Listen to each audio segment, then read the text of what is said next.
साक्षी भोई नावाची तरुणी जळगाव जिल्ह्यातील वरखेडी गावात राहत होती। 2 दिवसापूर्वीच तिचा विवाह झाला होता। 2 दिवसांचा विवाहाचा आनंद घेत तिसऱ्या दिवशी साक्षी माहेरी आली होती। संध्याकाळी सर्व झोपी गेले। पहाटे साक्षीचा भाऊ उठला तेव्हा साक्षी घरात दिसली नाही। शोध घेतला असता पडक्या अंगणवाडीच्या ठिकाणी त्याला धक्कादायक दृश्य दिसलं।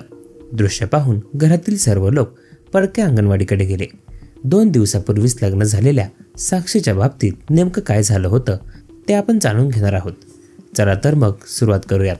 जळगाव जिल्ह्यातील पाचोरा तालुक्यातील वरखेडी नावाचे गाव। या गावात राहणारा जितेंद्र राजू राठोड, वय वर्ष 19, आणि याच गावात राहणारी साक्षी सोमनाथ भोई, वय वर्ष 18। जितेंद्र आणि साक्षी हे दोघेही एकाच गावात राहत होते आणि दोघांचं घर देखील शेजारीच होतं। 2 घरे ओलांडून तिसऱ्या घरात साक्षी राहत होती। दोघांचं वय हे महाविद्यालयीन जीवनाचं होतं, पण ज्या पद्धतीने दोघांमध्ये संपर्क होता तो वेगळ्या स्वरूपाचा होता। दोघेही शेजारीच राहत होते। जितेंद्र हा वयात आला होता, त्यामुळे त्याची नजर साक्षीकडे जात होती। त्याला साक्षी आवडू लागली होती। वयाचा अंदाज घेतला तर तो आता प्रेमाच्या बहरात आला होता, त्यामुळे कोणीतरी सोबत जीव लावणारं पाहिजे होतं। साक्षी देखील आता वयात आली होती, पण ज्या पद्धतीने जितेंद्र विचार करत होता तसे विचार साक्षीच्या मनात नव्हते। शेजारी जितेंद्र राहतो, त्यामुळे त्या दोघांचं बोलणं चालू होतं। या बोलण्यातून आणि दोघांच्या भेटीतून दोघांना एकमेकांवर प्रेम जडलं। जितेंद्र हा साक्षीवर प्रेम करू लागला होता। दोघांना भेटीतून कधी प्रेम झालं हे दोघांनाही कळलं नाही। साक्षी ही देखील जितेंद्रच्या प्रेमात पडू लागली होती। घरातील परिस्थिती आणि आईवडिलांचा कसलाही विचार न करता दोघांनी प्रेमबंधनात अडकण्याचा निर्णय घेतला।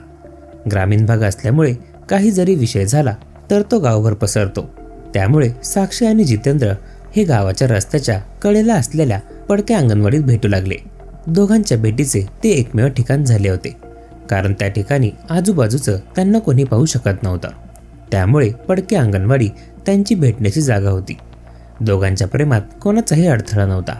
जितेंद्रच्या घरात आई वडील आणि 3 बहिणी असा परिवार होता, तर साक्षीच्या घरात आई वडील आणि भाऊ असे कुटुंब होते। दोघांच्या प्रेमाचा बहर येत असताना घरातील मंडळींना या दोघांच्या प्रेमाचा अंदाज आला, त्यामुळे दोन्ही कुटुंबातील लोकांनी एकमेकांना समजावून सांगितलं। तरी देखील साक्षी आणि जितेंद्र यांच्या भेटी चालू होत्या। समजावून सांगितलं तरी साक्षीही जितेंद्रला भेटते, कुटुंबाची बदनामी होईल, त्यामुळे साक्षीच्या वडिलांनी साक्षीसाठी मुलगा शोधायला सुरुवात केली। घरातील लोक विवाह करण्यासाठी मुलगा पाहत आहे हे जेव्हा साक्षीला कळाले तेव्हा तिने जितेंद्रला सर्व प्रकार सांगितला।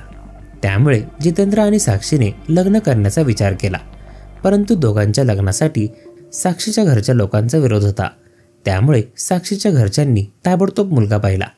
मुलगा जरी पाहिला असला तरी साक्षीचा लग्नासाठी विरोध होता।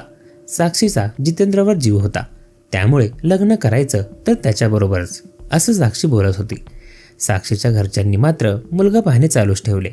काही महिन्यांनंतर एका मुलाचं स्थळ साक्षीच्या घरच्यांना योग्य वाटलं। स्थळ चांगलं आहे, त्याचबरोबर जर साक्षीचं लवकर लग्न केलं नाही तर ती जितेंद्रबरोबर पळून जाईल असं घरच्यांना वाटत होतं, त्यामुळे त्यांनी जे स्थळ आलं त्यांना होकार कळवला। आता काहीच दिवसात साक्षीचं लग्न होणार होतं। साक्षीचं लग्न होणार असल्यामुळे जितेंद्र हैराण झाला होता, कारण त्याला काहीच करता येत नव्हतं। दोघांचं प्रेम हे अर्धवट राहिलं होतं।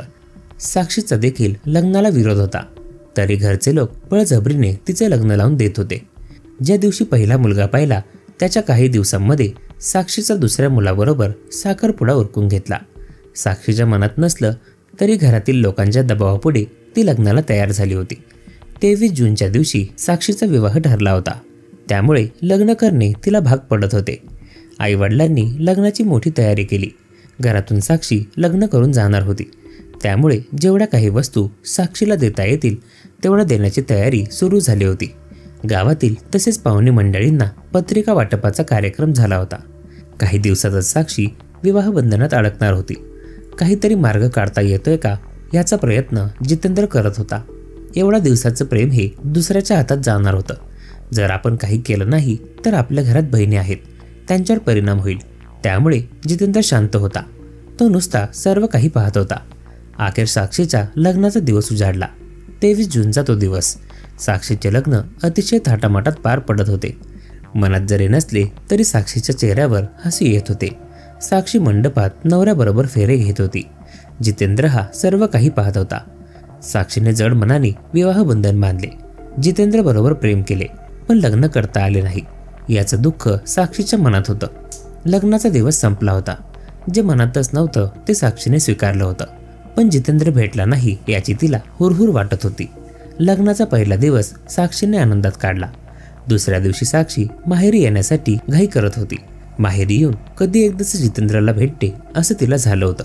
त्यामुळे तिचे सर्व लक्ष गावाकडे लागलं होतं. नवीन लग्न झालेलं होतं, तरी देखील पतीसाठी ती थांबली नाही. 25 जून रोजी साक्षी माहेरी आली. माहेरी आल्यानंतर तिला जितेंद्रकडे जायचं होतं, पण घरातील लोक साक्षीला सोडायला तयार नव्हते. लग्न झाल्यानंतर पहिल्यांदाच साक्षी घरी आली होती, त्यामुळे घरातील लोक आनंदात होते.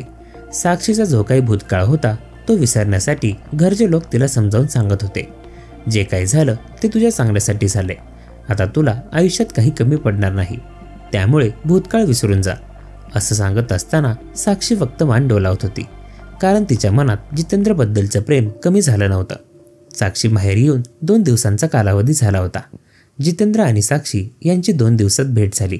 जे काही झालं ते झालं, आता काय करायचं असा दोघांचा विचार झाला. मला लग्न मान्यच नाही असं साक्षी जितेंद्रला बोलत होती. तू माझ्या बरोबर नाही तर मी पण जाणार नाही, असं बोलत असताना जितेंद्र आणि साक्षीने रात्रीच्या सुमारास घराच्या पाठीमागे असलेल्या पडक्या अंगणवाडीत भेटायचं ठरवलं. 26 जूनच्या रात्री साक्षीने घरातील सर्वांबरोबर गप्पा मारल्या, जेवण केले आणि झोपी गेले. पहाटे 3 वाजण्याच्या सुमारास साक्षीच्या भावाला जाग आली. भावाला जाग आल्यानंतर घरात त्याला साक्षी दिसली नाही. घरातील लोकांच्या मनात जी भीती होती त्याचा त्यांना संशय येऊ लागला होता. साक्षी घरात कुठेच दिसत नाही, म्हणजे ती जितेंद्र बरोबर पळून गेली असावी असा त्यांनी अंदाज काढला. सकाळ झाल्यानंतर सर्व लोक तिचा शोध घेत होते, पण साक्षी कुठेच दिसून आली नाही. त्यानंतर जितेंद्रचा शोध घेतला, त्यावेळी जितेंद्र पण घरी आढळून आला नाही. त्यामुळे आता दोघांच्याही घरच्यांना पक्की खात्री पटली होती की दोघेही पळून गेले आहेत. पण साक्षीच्या भावाने घराच्या पाठीमागे असलेल्या पडक्या अंगणवाडीकडे लक्ष दिले, कारण दोघे त्याच ठिकाणी भेटत होते. साक्षीचा भाऊ अंगणवाडीच्या दिशेने गेला, त्यावेळी त्याला समोर धक्कादायक चित्र दिसलं. समोरचं चित्र पाहून साक्षीच्या भावाने मोठ्याने रडायला सुरुवात केली. अंगणवाडीकडून रडण्याचा आवाज ऐकून सर्वच लोक तिकडे धावले. त्यावेळी साक्षी आणि जितेंद्र हे दोघेही सर्वांना सोडून निघून गेले होते. ज्या पद्धतीने दोघांनी प्रेम केले तसेच ते शेवटच्या घटकापर्यंत सोबत राहिले. घरच्या लोकांच्या विरोधामुळे साक्षीचे लग्न झाले होते. बळजबरीने झालेले लग्न साक्षीला मान्य नव्हते. अखेर तिने जितेंद्र याच्याबरोबरच शेवट केला. पोलिसांना घटनेची माहिती मिळताच त्यांनी घटनास्थळी येऊन पंचनामा केला.